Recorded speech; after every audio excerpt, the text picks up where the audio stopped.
எல்லாருக்கும் லைஃப் ஒரே மாதிரி கிடைக்கிறது கிடையாது. ஆனால் சில பேர் முன்னேறிட்டு போயிட்டுருக்காங்க. சில பேர் வந்துட்டு எந்த இடத்துல ஸ்டார்ட் பண்ணாங்களோ அதே இடத்துல இருக்காங்க. சில பேர் ஸ்டார்ட் பண்ண தெரியாமல் அதே இடத்துல இருக்கிறீங்க. ஏன்னா எப்பவுமே லைஃப் நீங்கள் இப்போ வாழ்கிற இந்த ஒரு லைஃப் அதுக்கும் கிராட்டிடியூட் கண்டிப்பாக பண்ணணும். ஏன்னா நிறைய பேருக்கு இந்த விஷயம் கிடைக்கிறதில்ல. எல்லாம் லைஃப் எல்லாம் முடிஞ்சு போனதுக்கப்புறம் ஏதோ ஒரு லாஸ்ட் பாயிண்டில் வந்துட்டு நம்ம லைஃப்பை மிஸ் பண்ணிட்டோம், நம்ம சில விஷயங்களை மிஸ் பண்ணிட்டோம், அப்போவே சரி பண்ணிட்டா இப்போது நம்ம லைஃப் மாறி இருக்கும் யோசிக்கிறவங்க நிறைய பேர் இருப்பாங்க. ஆனால் அவங்கக்கிட்ட நிறைய டைம் இருக்குது, நிறைய விஷயங்கள் நீங்கள் மாற்றுறதுக்கான அந்த ஒரு பவர் கடவுள் உங்களுக்கு கொடுத்துருக்குறாங்க.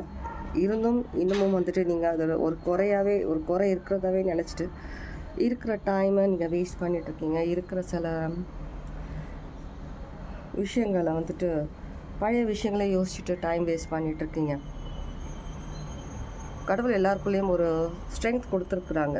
அதை நீங்கள் தேடி நீங்கள் எடுக்கிற வரைக்கும் தான் இந்த கஷ்டம் எல்லாமே. டைம் வேஸ்ட் பண்ணாமல் கடவுள் உங்களுக்கு கொடுத்துருக்க அந்த சில ஸ்ட்ரென்த்தை யூஸ் பண்ணிக்கோங்க. நிறைய பேருக்கு இந்த வாழ்க்கைன்றது ரொம்ப குறைவாக கூட இருக்கும். இப்போது நமக்கு டைம் இருக்கிற நேரத்தில் என்ன பண்ணணுமோ, என்ன சாதிக்கணுமோ எல்லா விஷயங்களும் பண்ணுறதுக்கு கண்டிப்பாக ட்ரை பண்ணுங்கள்.